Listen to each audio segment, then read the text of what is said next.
ဒီမှာဒါဆိုလို့ရှိရင်ဒါရှေ့ချမ်းကဒီပခုံးပေါ့နော်ဒါလက်နှစ်ဖက်တက်တဲ့ဟာကကြတော့ဒါပြီးသွားပြီပေါ့နော်အဲ့ဒီမှာလေးစောနပြောတာဒီအပေါ်ကိုပခုံးဒီကို9တန်းဒီတက်လို့ဆိုရင်မကိုလိုချင်တော့အရှိကိုရဲ့ဒီဘယ်လိုပြောမလဲဂျိုင်းနေထားနဲ့တက်ပြီးယူလို့ရရနော်ဒီမှာဒါနောက်ချမ်းထိုးတာနောက်ချမ်းကကြတော့ထိုးမပြတော့ဘူးဒါပေမဲ့ဒီပြောပြမယ်နော်ရှေ့ချမ်းနဲ့ဘလို့ရှေ့ချမ်းထိုးတဲ့ပုံစံတိုင်းပဲပြန်ထိုးရမှာနော်ဒီ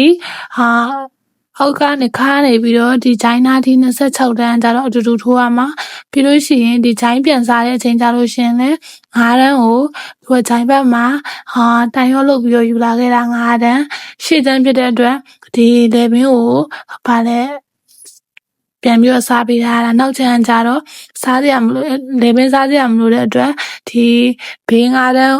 ကိုပဲတိုင်ရောလုပ်ပြီးတော့ဒီအပေါ်ကိုအကောင်လုံးပေါင်း18တန်းရှိอ่ะကွာ18တန်းရှိတာဆိုလို့ရှိရင်ဒီ9တန်းကိုပဲတိုင်ရောလုပ်ပြီးတော့အပေါ်ကို12တန်းဟောကြတော့တိုင်ရောမလုပ်ဘဲနဲ့တိုင်းထောင်တက်လာမှာနော်ဒီမှာကျတော့လေပြုတ်နည်းနည်းလေးအဝိုက်ကလေးလုပ်ချင်လို့ဒီ18တန်းမြောက်မှာ73တန်းဒီတို့ဒီရှေ့ချမ်းရဲ့ပခုံးတိုင်ရှိရဲ့73တိုင်ကိုပဲတစ်ဖြတ်ထိုးထားရယ်နော်ဒီဘက်တစ်ချမ်းကိုပြန်ပြီးတော့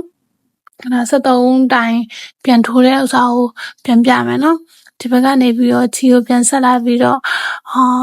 ဖွမီတစ်ချက်ထိုးမယ်နော်ဖွမီတစ်ချက်နှစ်ချက်ထိုးမယ်နှစ်ချက်ထိုးပြီးလို့ရှိရင်တိုင်လက်ပြန်တက်မယ်နော်တပေါက်ချင်းစီမှာတိုင်လက်တစ်တိုင်ချင်းစီပြန်ထိုးလာခဲ့ပြီးတော့73တိုင်ဒီထိုးလာခဲ့ပြီနော်73တိုင်ဒီထိုးလာခဲ့ပြီလို့နောက်ဆုံးဒီ12တိုင်မြောက်ရောက်လို့ရှိရင်တိုင်ရောတစ်ခါပြန်လုံးမယ်နော်ဒီ73တိုင်ပြည့်တဲ့ချိန်ကြလို့မှတစ်ခါတည်းဆွဲထုတ်ပြီးတော့ဒီဘက်ကိုတိုင်ရောလောက်လိုက်မယ်နော်အဲဆိုလို့ရှိရင်လေဘင်းကကွာဒီလုံးဝအတဲမဟုတ်ဘဲနဲ့လေဘင်းလေးကိုနည်းနည်းလေးအဝိုက်ကလေးဖြစ်ချင်တာနော်အဲ့ဒါကလေးဒီအောက်ကနေပြီးတော့ယူလာတဲ့အရှိကကိုလိုချင်တို့ယူလို့ရရနော်ကိုလိုချင်တဲ့ကိုရဲ့ဆိုင်ရဲ့အရှိတိုင်းဒါအခု18တန်းဒီပဲထိုးပေးမယ်20ထိုးလို့လည်းရတယ်20နဲ့24ဒါကိုလိုချင်တဲ့အရှိတိုင်းထိုးရမှာနော်ဒါပေမဲ့ရှေ့ချမ်းနဲ့နောက်ချမ်းရဲ့ဒီအပေါ်တက်တဲ့အရှိကတော့တူတူပဲဖြစ်ရမှာနော်ဒီမှာ73တိုင်ဆိုတာဒီလက်တစ်ဖက်ပခုံးတစ်ပေါ်တက်သွားတဲ့တိုင်နဲ့ဒီနောက်ကအဝိုင်းလို့တဲ့တိုင်ရေအတွက်ကတူရမယ်နော်ဒီလိုပုံစံလေးရမယ်ဒီလိုပုံစံလေးရလို့ရှိရင်ဒီပခုံးနှစ်ဖက်ကိုပြန်ပြီးတော့တွဲမယ်ဒီဘေးနှစ်ချက်ကိုတစ်ချက်ပြန်တွဲမယ်နော်ဒါဆိုလို့ရှိရင်ဒီကိုယ်တိုင်ရပါပြီနော်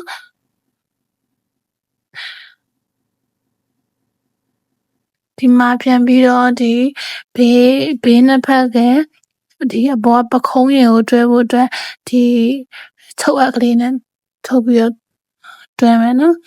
ဒီကလေးကိုအစဉ်ပြေသလိုတွဲလို့ရတယ်နော်ဘယ်လိုပဲတွဲလို့ရတယ်ဒီနှစ်ခုကိုလေတေချာရှေ့ချမ်းနဲ့နောက်ချမ်းနဲ့ကိုတေချာဒီညီအောင်ထပ်ပြီးလို့ရှိရင်ဒီမှာအပေါ်မှာပခုံးကနေစတွဲမယ်ဆိုလို့ရှိရင်ဒီနောက်ချမ်းမှာရှိတဲ့တိုင်လက်ထိုးထားတဲ့73တိုင်နဲ့တစ်တိုင်ချင်းစီကိုတွဲပြီးချုပ်မယ်နော်ဒီဘက်ကအစကိုလေတစ်ခါလေးသိမ့်သွားလိုက်နော်ဒီအပေါ်မှာလေတစ်ခါလေးဒီချုပ်တဲ့ရှားလေးမှာတစ်ခါလေးတွဲပြီးထည့်သွားလိုက်အဲဆိုလို့ရှိရင်အစကိုတီးတန့်ပြန်ပြီးတော့သိမ့်ရမလို့တော့နော်တပေါက်ချင်းစီကိုလေဒီရှေ့နောက်ချမ်းက73တိုင်ရဲ့တိုင်ချင်းစီနဲ့ရှေ့ချမ်းက73တိုင်ရဲ့တိုင်ချင်းစီကိုတစ်ခါလေးတွဲပြီးတော့ချုပ်သွားလိုက်နော်ဒါကလေကိုအဆင်ပြေသလိုချုပ်လို့ရရနော်အဓိကခြေရလေ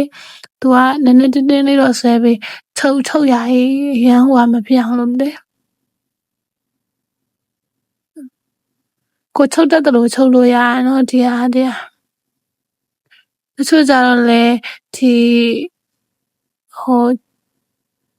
ဒီလိုမျိုးချုပ်အပ်နဲ့တုံးပြီးတော့ချုပ်တာမျိုးရှိတယ်တချို့ကြတော့လေဒီအပ်နဲ့ပေါ့နော်ဒီလိုမျိုးဒဲပြီးချုပ်ရတာမျိုးရှိတယ်ချုပ်လာခဲ့ပြီးလို့ရှိရင်ဒီအနားစားကိုတခါတည်းတိမ်ပြီးတော့နော်တိမ်ပြီးလို့ရှိရင်တခါတည်းခြေစားကိုဖျောက်ထားခဲ့လိုက်နော်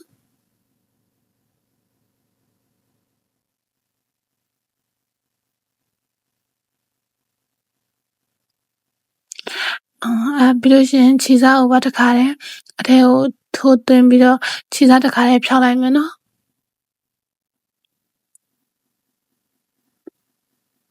အဲ့ဒါမျိုးလေဒီဘက်ဒီအပေါ်ကပခုံးနှစ်ဖက်ရှိမယ်ပြီးလို့ရှိရင်ဒီဘေးဘက်နှစ်ချမ်းကိုပါအဲ့လိုမျိုးလေးတွဲပြီးတော့ချုပ်လာခဲ့ပြီနော်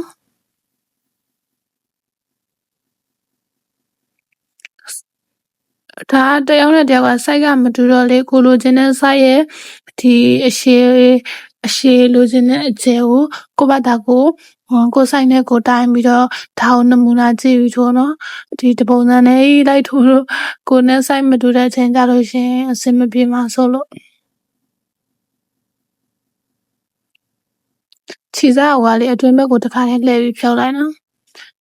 ဟိုဘက်ဒီဘက်အဲ့လိုမျိုးနှစ်စားပူးတွဲချိန်ကြလို့ရှရင်ရှေ့ချမ်းနောက်ချမ်းကိုတစ်ခါလေးညီနေအောင်ချနော်ချုပ်ဒီမျိုးတွဲချုပ်လာခဲ့ပြီနော်လူတွဲချုပ်လာခဲ့ပြီဘာလို့ရှရင်အခုကကြတော့ဘာလောက်ကမှလဲဆိုတော့လေဘင်းနဲ့ဒီဂျိုင်းနဲ့ကိုလေသူကအနာကုတ်မှာဖြစ်တဲ့အတွက်အဲ့အနာကုတ်တာလည်းအတူတူပဲအောက်ကအနာသားကုတ်တယ်လို့မျိုးပဲဟိုကိုဘလောက်အကျယ်လိုချင်လဲဥပမာဒီဖုမီကို9တိုင်းအကျယ်ယူမလား6တိုင်းအကျယ်ယူမလားနော်အဲ့လိုမျိုးကိုယ်အစဉ်ပြေစလို့ဥစ္စာနဲ့ထုတ်လာခဲ့လို့ရတယ်ဒီဟိုရှေ့ကဟိုဥစ္စာလောက်ထားတဲ့တိုင်းမှတူတူပဲဒီမှာကျတော့လေ9ခုပဲယူထားရနော်9ခုဆိုတော့ဖုမီက6ချင်းကို6ခုထိုးတာ6ခုထိုးပြီးတော့9ခုထိုင်တိုးပြန်ထိုးတယ်ပြီးရင်ပြန်လှည့်တယ်ပြီးရင်ဒီဘက်တစ်ချမ်းဆောင်လေးတွေကိုပဲပြန်ပြီးတော့ထိုင်တိုးလေးတွေပြန်ထိုးလာခဲ့ရနော်ဘယ်လောက်အရှည်ထိုးရမလဲဆိုတော့လေဒီလေပင်တစ်ခုကိုထိုးမယ်ဆိုလို့ရှင်သူ့မှန်းပြီးတော့အရင်ပေါ့နော်အရှည်ဘယ်လောက်ရှိမလဲအရင်မှန်းထိုးပြီးလို့ရှင်မဖြတ်သေးပဲနဲ့လေဒီအရှည်ကိုပဲအရင်ဒီလောက်အရှည်လိုချင်တယ်ဆိုတော့အရှည်လောက်ကိုပဲအရင်မှန်းထိုးထားခဲ့ပြီးတော့မဖြတ်သေးပဲနဲ့ဒီနောက်ဆုံးအောင်အရှင်ထားလိုက်နော်အဲ့ဒါဟိုကကြတော့ဒီတိုင်းအရှည်လေးပဲထိုးလာခဲ့ပြီးတော့နောက်ဆုံးဘယ်လောက်ထိုးရမလဲဆိုတော့နောက်ဗီဒီယိုလေးမှာပြန်ပြပေးမယ်နော်